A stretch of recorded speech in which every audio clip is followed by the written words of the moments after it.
So I'd like to discuss an invariant attached to finite permutation groups, which is not one of the standard invariants, but something that seems very natural to me from a model theoretic perspective. And so I basically like to present it and at least indicate why it seems to be natural to me, and discuss various problems and issues. So to begin then, in a moment, we'll look at some examples, we'll look at some issues, and we'll perhaps look at some questions, or we'll certainly look at some questions as we go along in any case. So the framework for this is that from a certain perspective, finite structures and finite permutation groups are perhaps the same thing. And I'm interested in finite structures, and I know many people are interested in finite permutation groups, and because of various structural interests I have, I've become quite interested in permutation groups a long time ago, since they tell me things. So the connection between them is that there's a couple of arrows here, that if you have a structure you can consider the automorphism group as a permutation group, that's the familiar direction. And if you have the permutation group, you can consider the relations invariant under the group in, well, these are basically the relations. The orbits of the group on n tuples are the relations in n variables that you need to consider. Okay, and you can more or less go back and forth here. And I'd like to pay attention to reasonable languages. So L stands for language. And I'm not really going to need here to distinguish between the formal language and the actual realization of the language by actual relations.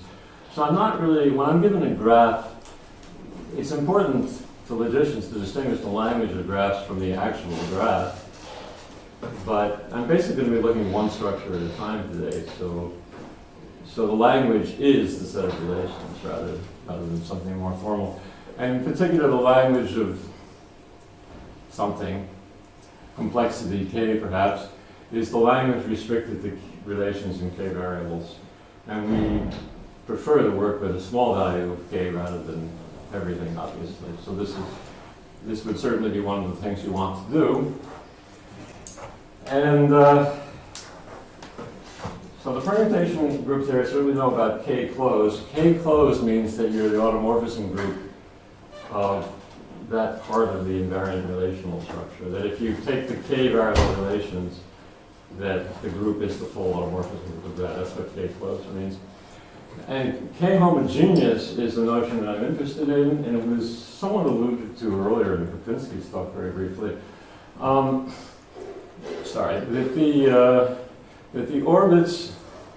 That all of the orbits on L tuples are determined in a very concrete way by the orbits on k tuples, namely that if you fix the k variable relations, then the orbits on L tuples are the isomorphism types of structures with L elements equipped with the k variable relations.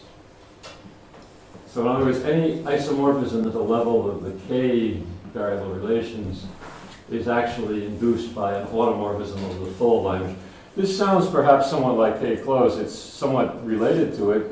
K homogeneous implies that the action on any set whatsoever is in fact k closed, and it's a very, very strong form of k closure. It's not just for the structure as a whole, but locally everything is determined by k variable relations.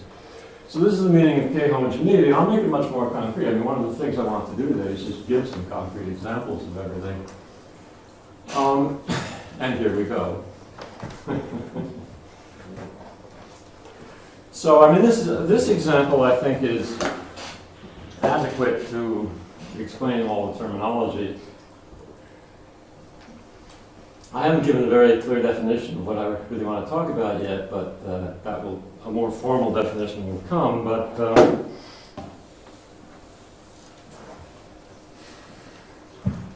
in the Petersen graph, which you're thinking of as pairs of elements from a 5-element set and so forth, the S5 is the automorphism group of this graph, which means that its action on this graph is a two-closed action because it's the automorphism group of a graph. But it's not, well,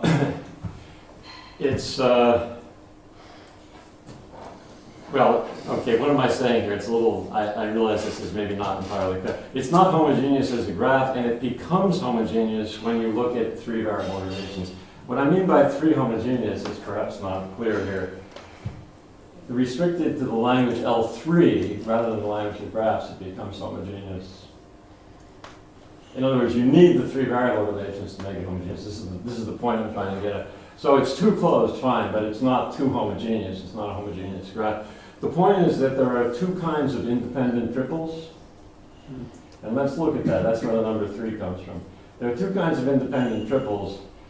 Namely, these are triples of pairs, right? You can think of these as edges in a graph. So you could have a triangle, which is 3 edges that meet pairwise, or you can have a star, 3 edges that meet pairwise, and they would look the same locally. Any 2 edges would look the same, but you would need to distinguish these triples. So this is what's going on here. This is what these definitions are about. And so I'm going to just develop this in a general context, basically. So the number that interests me here is this number 3, which is measuring the complexity of the structure for my purposes. Okay, here we go. Relational complexity is 3. Now, this is hardly a definition, but it's close to a definition. Okay, the relational complexity is the least number that makes it homogeneous. Now, that's not a working man's definition, but it'll do for a start. Okay. So it'll take me a moment to get more formal than that, but just to go over this again, there's a classification of the graphs that actually are homogeneous as graphs. There's a whole classification due to Gardner and Sheehan independently. And you've got disjoint sums of complete graphs. And you've got a couple of sporadic examples. You've got C5. This is the group, right, the dihedral group, and this is the structure. I put the structure in the group. Here there's a wreath product, and we didn't actually put it. And here there's a product action. There's a graph here. This is 9 points with edges going horizontally and vertically. Not a grid, but K3 is horizontally and vertically. The edge relation is a union of 2 equivalence relations, if you want. Or it's just this group acting naturally on the product. And these are all the homogeneous graphs up to complementation, because complementation. So what's mean homogeneous graph? What does it mean? What is the precise definition of homogeneous? That every isomorphism between parts local. Yeah, is actually induced by an automorphism of the whole. So as long as edges and non-edges are preserved. Right. So parts mean any subset, any subset, right? Because I'm using a relational language, there's no closure conditions. So any subset, very strong. Okay. And for our purposes, if you switch edges and non-edges, if you take graph complements, it doesn't affect anything. So my list is half the list. It's up to complementation. Okay. I mean, and this group sees the edges and it sees the non-edges, and it doesn't prefer one to the other. So. Okay. Now you can ask, about the 5 and the 3 and so forth, and you can ask about you can ask a lot of things that Lachlan asked. You see finite many kinds of things, and there's some free parameters, M and N, whoops. There's some free parameters, M and N, and there's some not so free parameters, so you can play games with this, and I will. What about Cn, for example? From our perspective, what goes on with a dihedral group of order 2, and what goes on with an n cycle? And the point is that it's not a homogeneous graph, but it's got a graph metric it's what we call metrically homogeneous. If you look at the graph metric, the distances, then it's homogeneous with respect to a language in which you actually name the various distances separately, color the edges or something. So the relational complexity is still 2. So I'm not going to worry today about whether it's a homogeneous graph or a homogeneous edge-colored graph. Its complexity is still 2. But something that would worry me if I were wearing a different hat, and at the moment I don't think I'm wearing any hat, but anyway, something that might worry me is that the number of orbits to be distinguished is going to infinity with n, which means, well, theoretically the language keeps changing and getting more complicated, but the relational complexity is fixed. So this is, well, bounded complexity, unbounded language. Now, if the language was fixed, Laplace's finiteness theorem from long ago would tell me sort of everything that could possibly happen here, and say that there are only finite many things that can happen and everything is well classified. It's the unbounded language that makes things not susceptible to sort of direct model theoretic analysis. Now, just to keep playing this game, what about n by n grids, symmetric group on n letters wreathed S2? I mean, these are also graphs, and but they're not homogeneous graphs, and what they are is relational complexity 4, because edges, if you have 2 edges, they can both be horizontal, or one can be horizontal, one can be vertical. There's 2 different ways that 4 points can relate to each other. And if you add to the language a 4-place relation distinguishing that, then it no longer matters what n is after that. You've got a nice family of 4 homogeneous structures for a fixed language. And this is actually very well behaved. It's very much, I mean, if you classified everything like that, it would look like Gardner's classification with more classes. And now the sporadic 3 squared would just be part of the family. And there would be new things that look sporadic until you go to the next language and so forth. So that we understand. And I also have a notion, which I'll be more precise about soon, of relational complexity spectrum, which is, there was a jump from 2 to 4, and nothing actually happens on triples. I mean, the graph structure determines the orbits on triples, but something happens with, there are important orbits on pairs, and there are important orbits on 4 tuples, but there aren't any important orbits on 3 tuples. I'll define this in a second, but for reasons that I hope I'll explain, I think this relational complexity spectrum sheds, even if I only care about the relational complexity, I think the spectrum sheds some further information on it. Somehow the relational complexity, well, I'll show you. I hope to get to that anyway. So I want to pay some attention to this, and now I think I'm going to define it. There's a little, this is supposed to be the definition. We're going to have to read this, I think, attentively. This is a definition of how the number r gets to be in the relational spectrum, relational complexity spectrum of a permutation group. So the bold-faced A's and things, these are sequences of length r. These are r tuples. And this not conjugate symbol means they're not in the same order. And this almost conjugate symbol, this is r minus 1. This means if you only looked at r minus 1 of them on both sides, then they would be in the same order.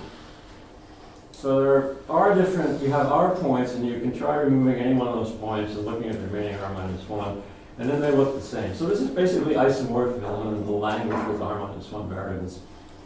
So r is in the relational spectrum if there's a thing like this happening, where up to r minus 1 they look the same, and exactly at r they look different. And relational complexity is the maximum of the relational complexity spectrum. Okay.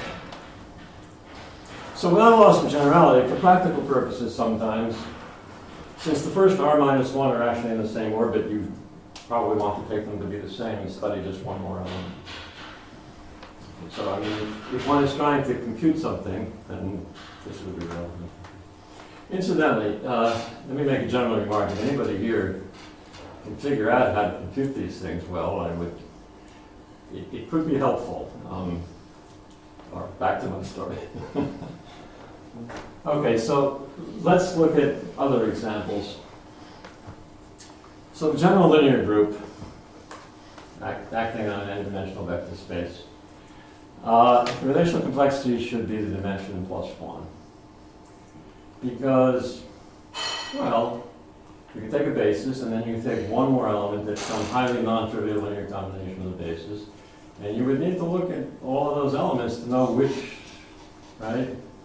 If you took out one element, then it would be independent and they would. So this is clear.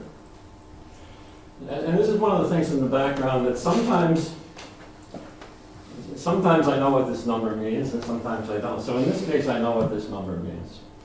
It's basically telling me that I should, well, the relational complexity spectrum would tell me that I should actually care about all linear relations. This is telling me I should care about the linear relations of maximal complexity. And the relational complexity spectrum, by the way, I started with the example 2-4, but I kind of expect it to be an interval. And I find these gaps a little bit surprising. So this is a case where the relational complexity spectrum is just an interval. You just need to keep going until you've got everything. Okay. Now for q equal 2, it would be n plus 2. No, it's n. You can tell if something is a completely non-trivial linear combination of n things with non-zero coefficients everywhere, then there's only one. Yeah, but it means that you can go one step ahead, no? No, the relational complexity is n because, I mean, once you understand linear relations in fewer than n variables, you understand everything. So there are always little things that happen with, you know, small fields. People know that. So, okay. Okay. Yes, but, well, you expect these linear actions that the relational complexity should be looking at something like the dimension, whatever the linear action is. That's like the typical behavior. But if you have an affine, well, why affine? I mean, I could just as well talk about linear actions. I'm mostly interested in primitive groups, so I'm saying things in a way that makes sense for primitive groups. Which means instead of looking at the orthogonal group, I'll look at the affine space with an orthogonal. The relational complexity is suddenly 2 if it's anisotropic. What happens to linear relations? Well, if you take inner products and you have an anisotropic quadratic form, you don't need linear relations. I don't know if it was Fourier who discovered that or what, but so it's another classical mathematical language that's coming out by considering relational complexity. So that's what it means in this case, that you should look at inner products instead of linear relations. These are the good cases where I know what it means. Okay. Incidentally, just in passing, well, we're working over finite fields, we're working over very low dimensional things, but if you take the field of 3 elements in 2 dimensions, then that's this old homogeneous graph. And I mean, these are all binary homogeneous structures. If you do this with a field of 4 elements, you get something called the Gleason graph, which is an example from Ramsey theory. This is actually an infinite family of binary homogeneous structures that includes that sporadic. I mean, we saw this sporadic graph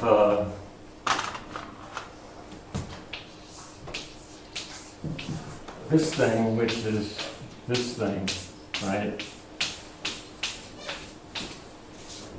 And we saw that we could, we saw that we could pump this up to n squared and just change the complexity slightly and get a nice class. But we can also view this in a sort of orthogonal dimension as belonging to another family of extremely bounded relational complexity, but unbounded language. So it's a very different point of view. Okay. So let me pass on quickly to some issues that one can consider here. So let's take a moment on this. I'm looking for cases where the relational complexity is low, and in particular, I'm very interested if I have infinite families of nice things where the relational complexity is bounded.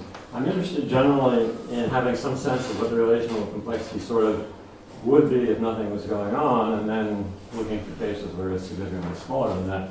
The most extreme case almost is bounded. I mean, the most extreme case is 2. But this is one set of issues here. What can you say if you simply have a bounded relational complexity? And I should add something in. I'm going to be sticking with the primitive case here. I think it's important to make that restriction while we're or some such restriction, I guess I should say, some fairly severe restriction. Somehow this changes the nature of the problem. This is something which has gone on, compute or estimate relational complexity from natural actions. I've given you a few examples. There's clearly a lot more that one could look at here. And this tends to get sometimes very combinatorial, usually not group theoretic, either combinatorial or linear algebraic or something like that. I've become increasingly intrigued by the significance of gaps in the relational complexity spectrum, and one might also worry about the actual determination of an appropriate language for the most interesting structures and what that means. But that is not something I'll be speaking about at all today. So here's a misleadingly concrete conjecture, an extremely concrete conjecture. Life is not, well, here's the conjecture that if you're binary and primitive, then you're familiar. That I've basically already shown you all the examples. And so that's pretty extreme, and I put the number 2 in. I assume primitivity, and I put the number 2 in, and now larger numbers I don't intend to write such simple statements. Okay, but this still has the status of a conjecture, but it's being proved. So I'll talk about that. So not too long ago, I and another model theorist, Josh Wisconsin, decided that we're going to have to do this ourselves. So we did the reduction of this conjecture to the almost simple case, just using standard O'Man-Scott. Using very heavily the binary assumption. It's kind of disgusting the extent to which we use the actual value of this number 2 in these arguments.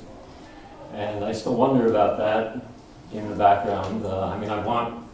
Anyway, for that particular case, by using sort of the full strength of the hypotheses, we made the reduction in almost simple case. That doesn't mean, Josh finished this off. I just did the affine case, and Josh, I identified the affine examples with what we were expecting. And then Josh did this reduction that says, well, the worst thing that could happen would be maybe a product action with something that the conjecture applies to. So it's not a proof that the only examples are almost simple, but it's reduction to the almost simple case, the usual kind of thing. And this is now going on. Now, what's been done by this crew, with particularly Nick Gill and anyway, a lot of people, the alternating Sokal case was eliminated, which I thought was extremely encouraging. And Lee rank 1 and sporadic were done and were interesting as well. Now, it looks like there's a lot missing, but I have a reasonable degree of confidence in this thing now. It's going on, and it's obviously going to be one of these things which is going to be extremely long. There are huge lists of things to go through and different kinds of arguments and so forth. It's going to take a while, but it's looking rather good. So yeah, well, I may say more about that if I have the time. Anyway, right. So I want to talk for a moment about upper bounds on relational complexity.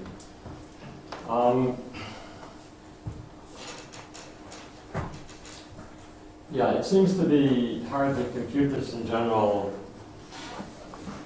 other than by some brute force search of L tuples. So it's helpful if you can sort of bound the length of these L tuples by something reasonable. So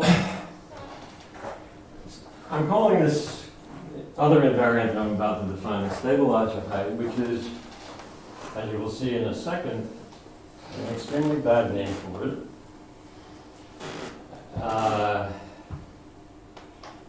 I think it's the best name we're likely to actually settle on, but you look at the lattice of pointwise stabilizers, and the breadth of this lattice, which is, I think, a fairly obscure lattice theoretic term perhaps, is, well, in this context, it's the minimum number R such that any pointwise stabilizer, by the way, this is my notation for pointwise stabilizer. Okay. Any pointwise stabilizer is a pointwise stabilizer of some subset, not bigger than that. So that, if you take the general notion of breadth of a lattice, which involves independent elements of the lattice in some sense, these would be independent point stabilizers here. Anyway, this is what it decodes to. It decodes to something sensible that looks vaguely like minimal base size or something like that. It looks a little bit like familiar things. And seems to be correlated with some familiar things. Anyway, this is the definition, and the point is that, well, I haven't stated the point yet. I guess I'll state it, well, I'll say it now. Anyway, the point is that the relational complexity is at most one more than this. So that's, after, when you reach this point, or one, sort of like a base in a vector space, and then one more element, and then you're done working, like as we saw before. Okay, so I just opened up the definition a little bit. A non-degenerate sequence of points. So you have a permutation group acting, and you're looking at points. A non-degenerate sequence of points, now, instead of talking about the stabilizers, the points, would be a sequence that has independent point stabilizers, such as a minimal base.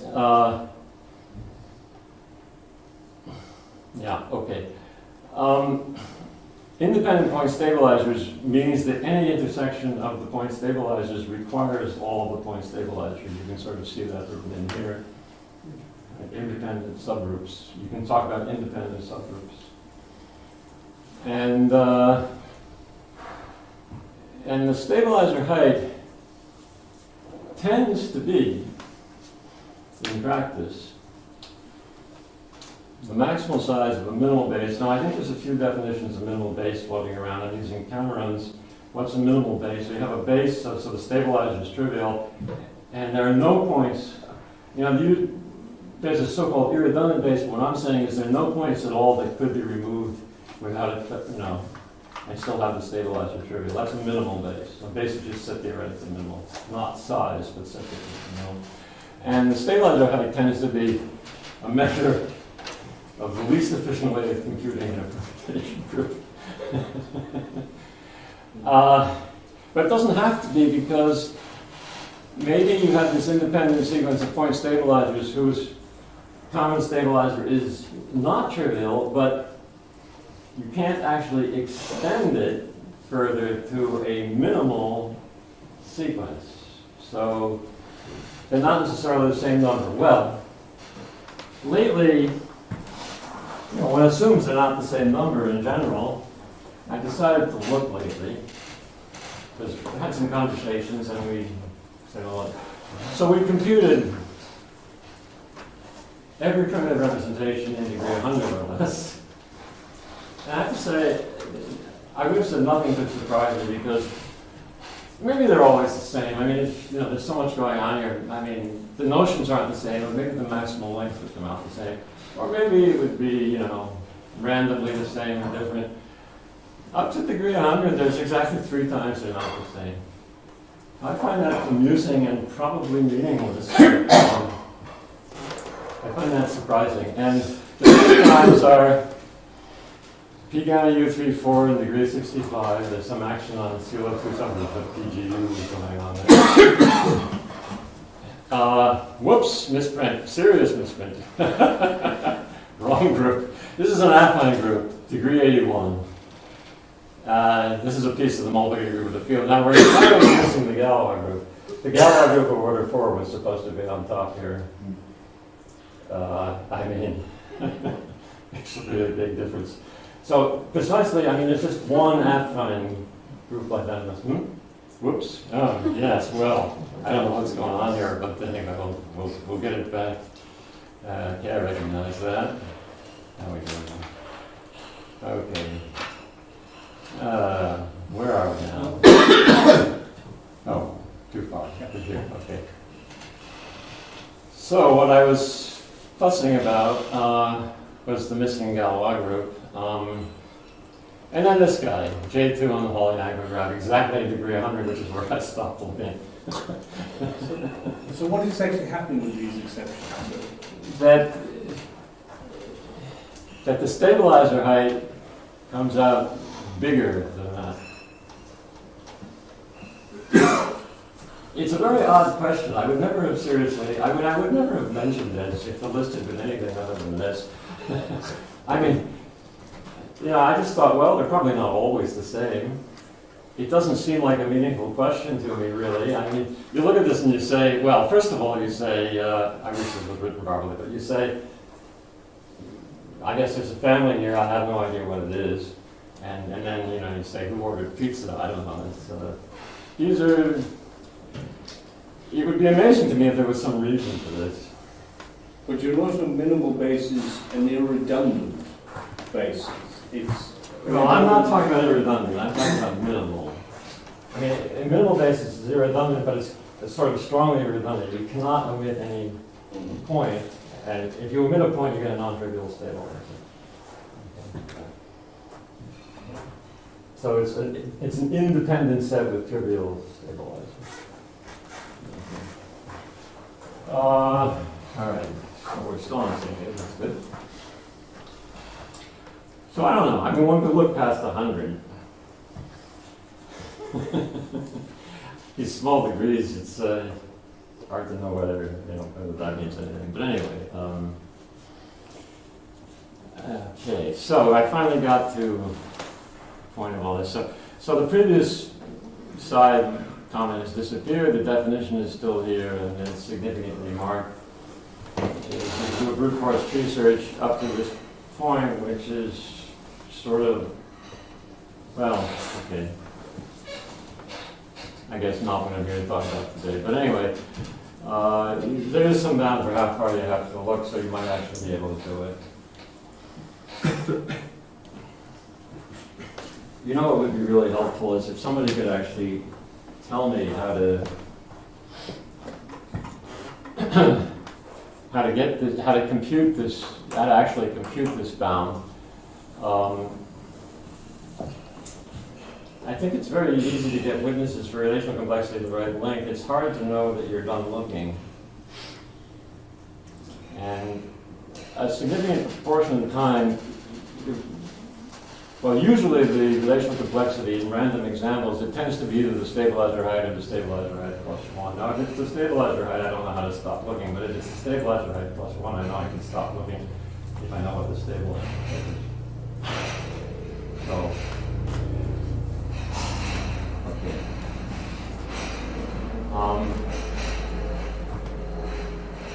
Anyway, here's an illustrative case that we, illustrative of this, where they're equal. And there are many such cases. Now, here's an upper bound I didn't realize for the longest time, but for a finite abelian group, this is kind of useful. For a finite abelian group, the maximum relational complexity is bounded by the Wrangler group plus 1. Now that's different from the stabilizer height. I mean, here, since I'm speaking very generally, it shouldn't be the stabilizer height. You're just looking at the lattice of all subgroups and looking at the breadth of that lattice.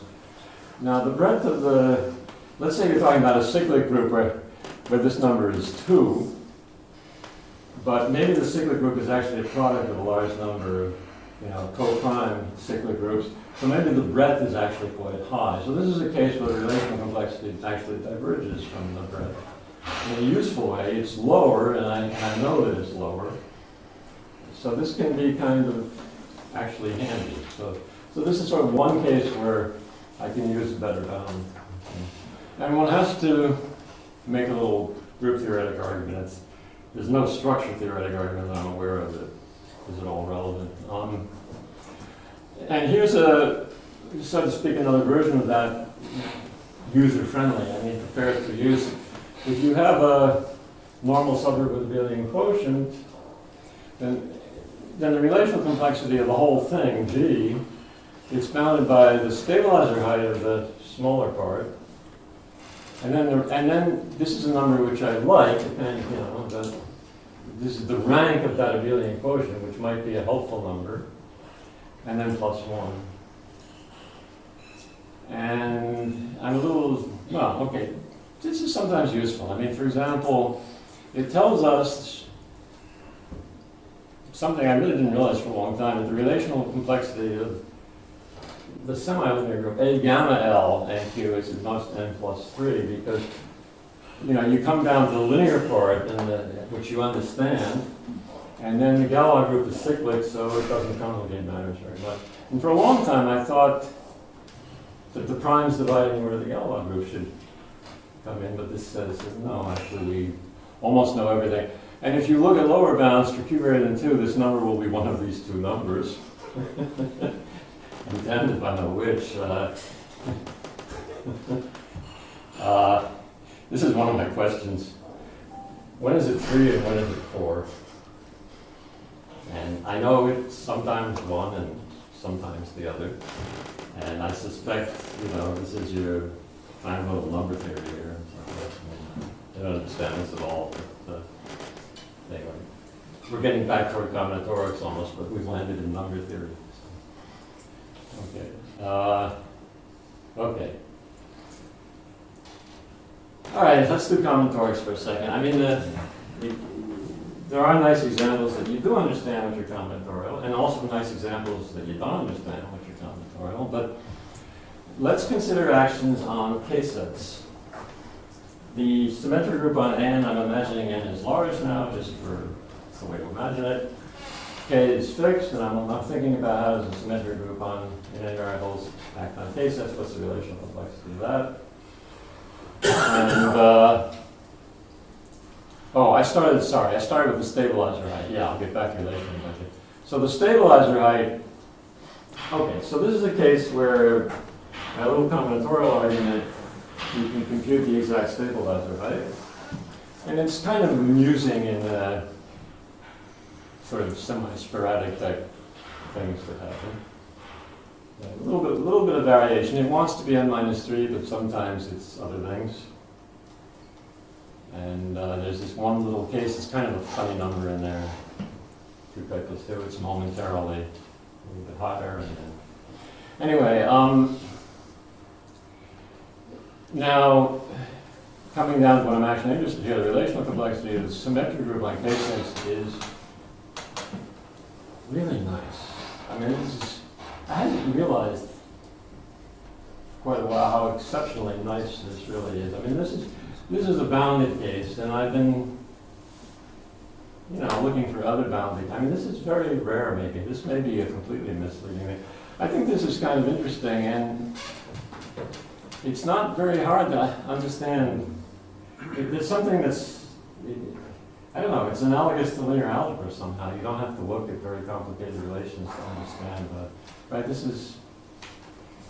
There's something here which is very well behaved, and which is absolute and independent of n. Okay. So this is sort of, this is why it's not trivial to make conjectures in this area. If this didn't exist, then maybe you could conjecture that nothing exists, but this exists, and product actions involving this exist, and things like that. Anyway, now the relational complexity of the alternating group turns out to be the stabilizer height of the symmetric group.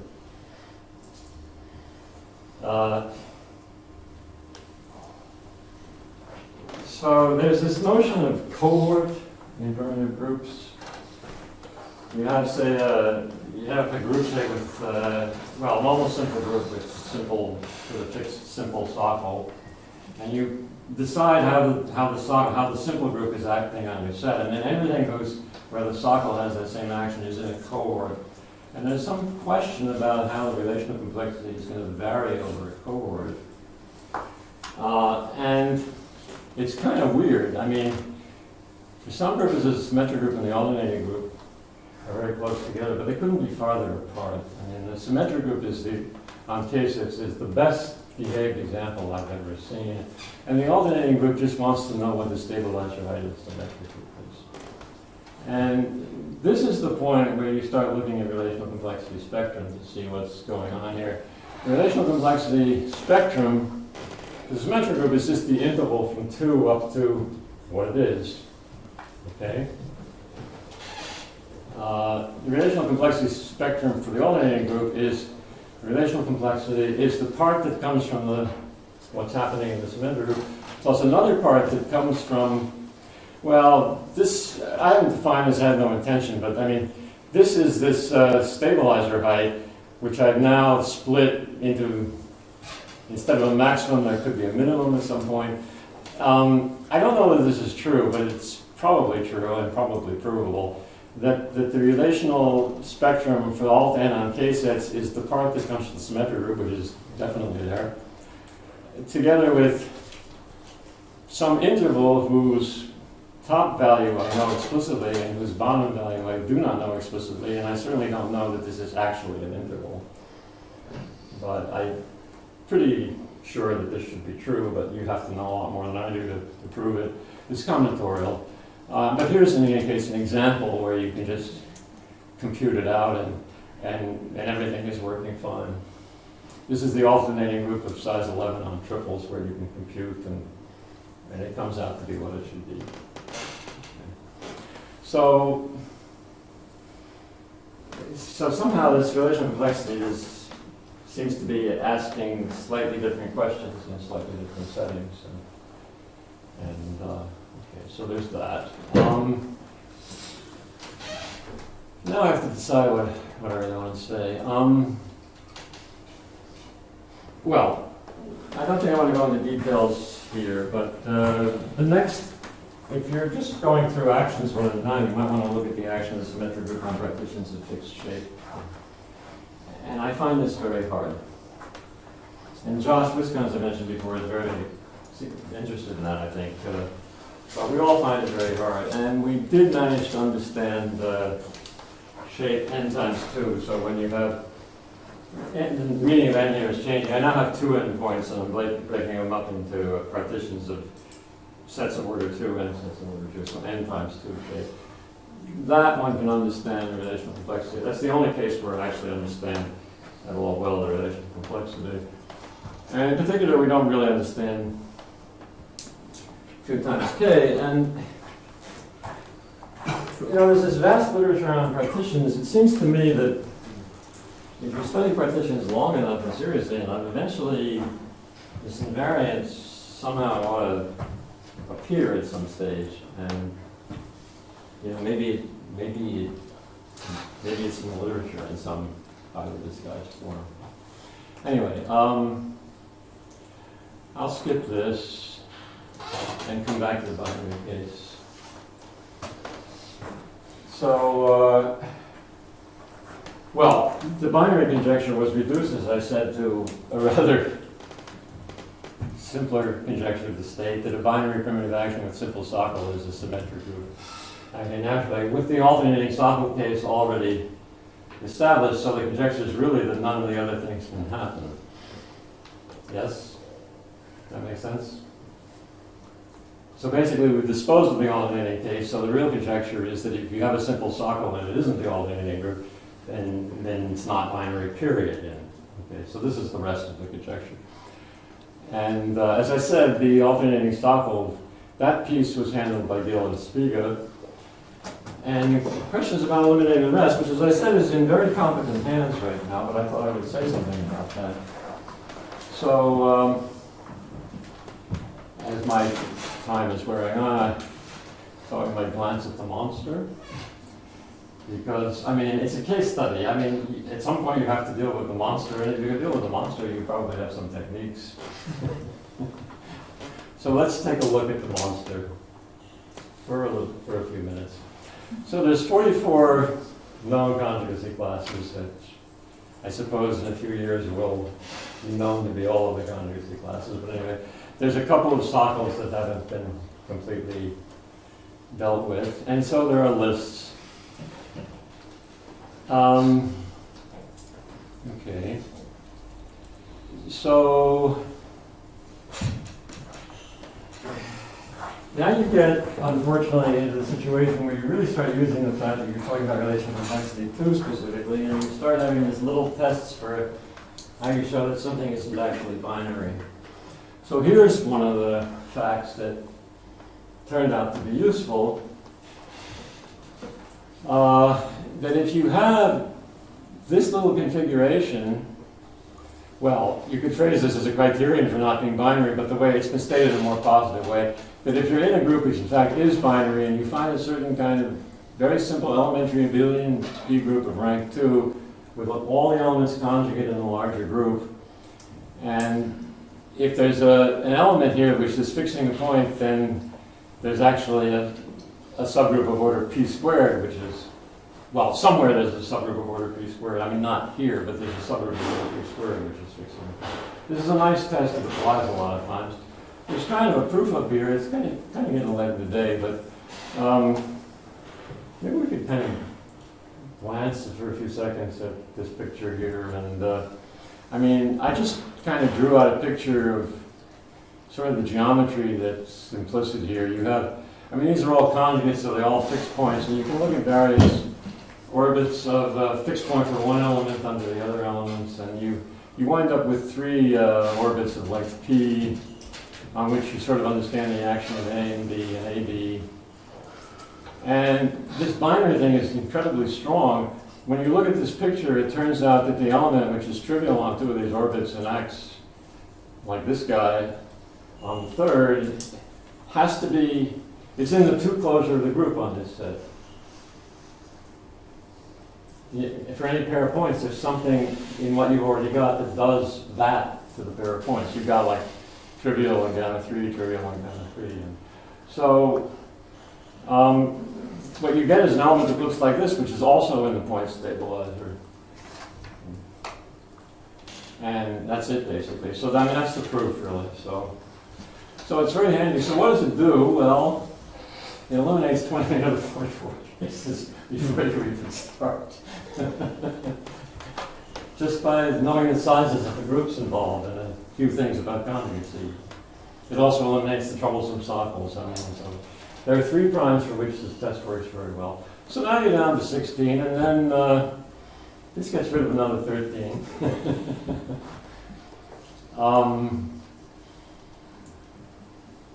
No, I don't want to bore you with too much of this, but actually I think this is kind of important. Not perhaps exactly in this form, but something like this. Here's the point. If you have a binary, if you have a permutation group of relational complexity R, where R for the moment is 2, but that's sort of irrelevant, and you look at the action of the point stabilizer in a suborbit that has relational complexity at most R. In model theoretic terms, it means if you have a language with R variables and you name a point, you still have a language with R variables. So this is really true and really nice. And it's a really powerful test in some cases, you know, that if you don't like what the group is doing, if you don't understand what the group is doing, maybe you can understand what the point stabilizer is doing. So basically this says, this is actually applicable. Basically, if your point stabilizer is such that there's some prime that divides all of its binary actions, the orders of all its binary actions, and that prime has to divide the order of the set minus 1 because we've covered all the suborbits. So this actually gets rid of 13 cases. Well, not so easily. I should have specified, with a great deal of computation by Spiga, and only Spiga, I mean, the documentation on this is a little weak. This is not so easy to do. The relevant groups are not actually that easy to get your hands on concretely. you have to deal with 13 of these maximal subgroups, which are some group with a large power of 3 at the bottom and so forth. It's not entirely clear even what the group is, but So anyway, somehow or other Spiegel made all these computations, and this I think is absolutely brutal.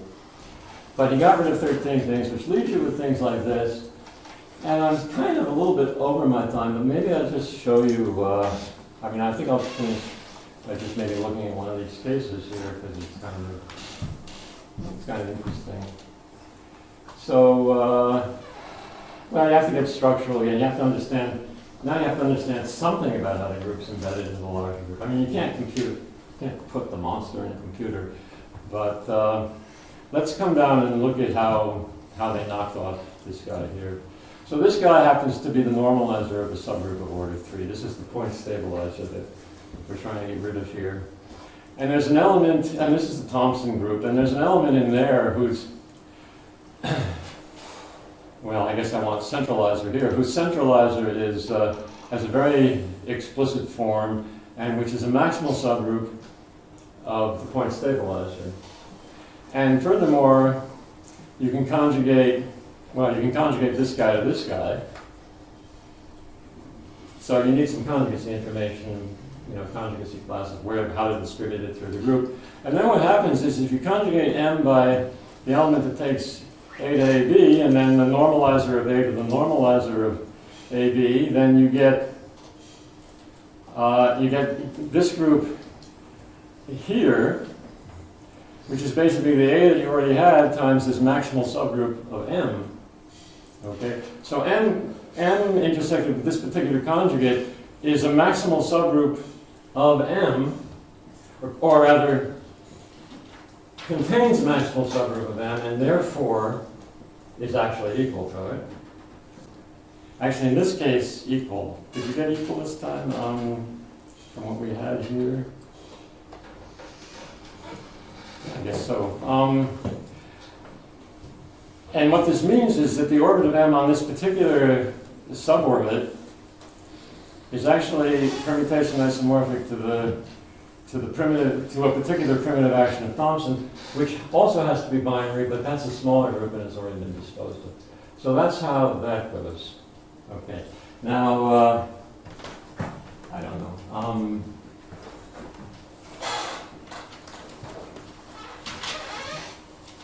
I did want to mention a problem. So here's a problem involving cohorts. Here's some data about something that's happening in, product type actions. This is a product of length 2. This is degree 100. Here are various groups in the cohort of all 10 just all 10 squared. And here's how you could look at the relational complexity, but the relational complexity spectrum is making some very fine distinctions among these different groups. And this is the sort of thing which I think is probably more combinatorial in this particular case. I think one can understand all of this in general, but it hasn't been understood yet. So I think I'll just leave it there. Thank you.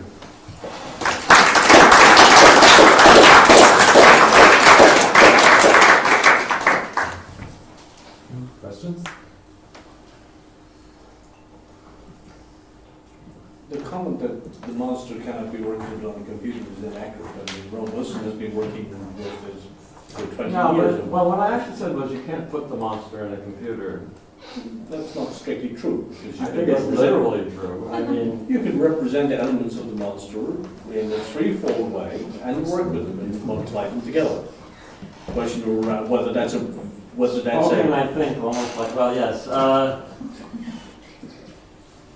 Yeah, but let me ask you how much space a single element takes. 5 gigabyte. 5 gigabyte. 5 gigabytes for one element. 1889.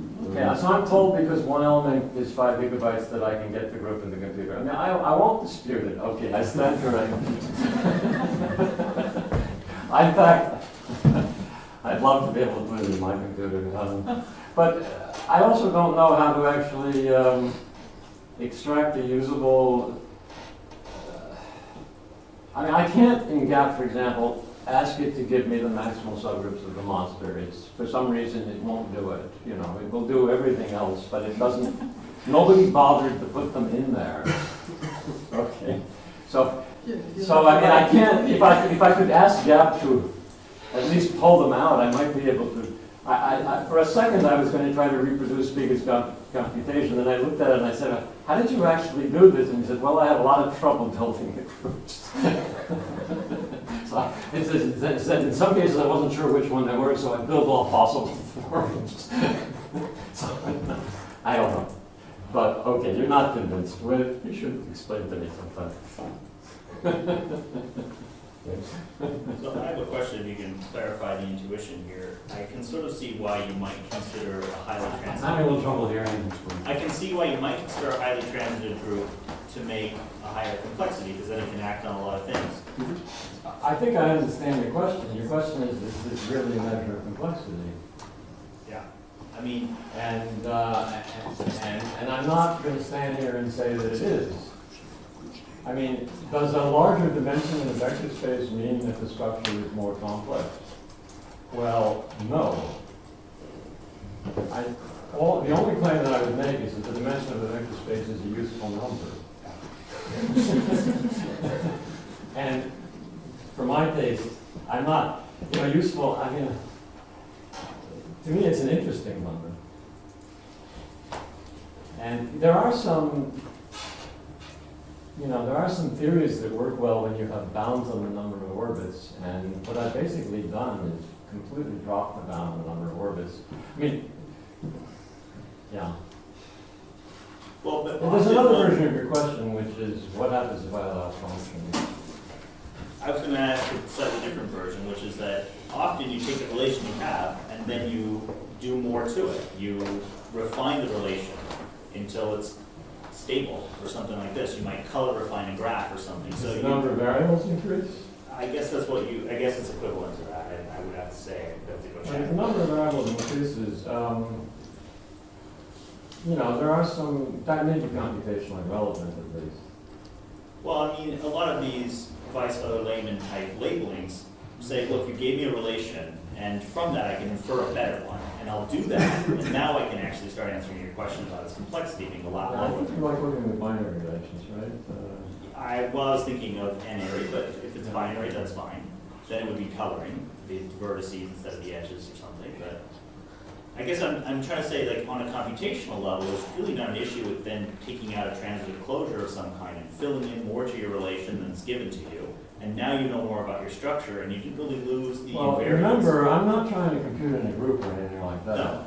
What I'm trying to do is look at, my perspective is that this attempt to classify things like all maximal subgroups as simple groups.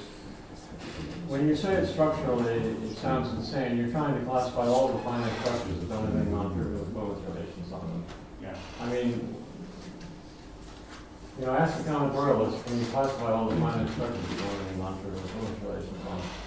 So you're producing a vast quantity of well-understood finite structures. I'd like to make some distinctions and say that, well, these are more interesting to me than those. And I mean, one of the things is that within a cohort, your favorite group is usually the one with the lowest relational complexity. And that isn't exactly surprising, but there isn't any theoretical reason why it has to be the case. And the simplest representations of, say, small not-zero groups seem to be the ones with highest relational complexity. So, yeah, there's a lot of issues there. I'm not claiming otherwise. More questions? We try to post the slides of the slides talks. You can read about the many problems when that happens. If you're okay with posting them. Well, the slides are over there. Yeah. On the website. Because we didn't have time to go to all the open problems. Oh, yeah, right. Now, full slides of them. That's good. So let's say 10 minutes break and then Coda is next. Thank you, Greg.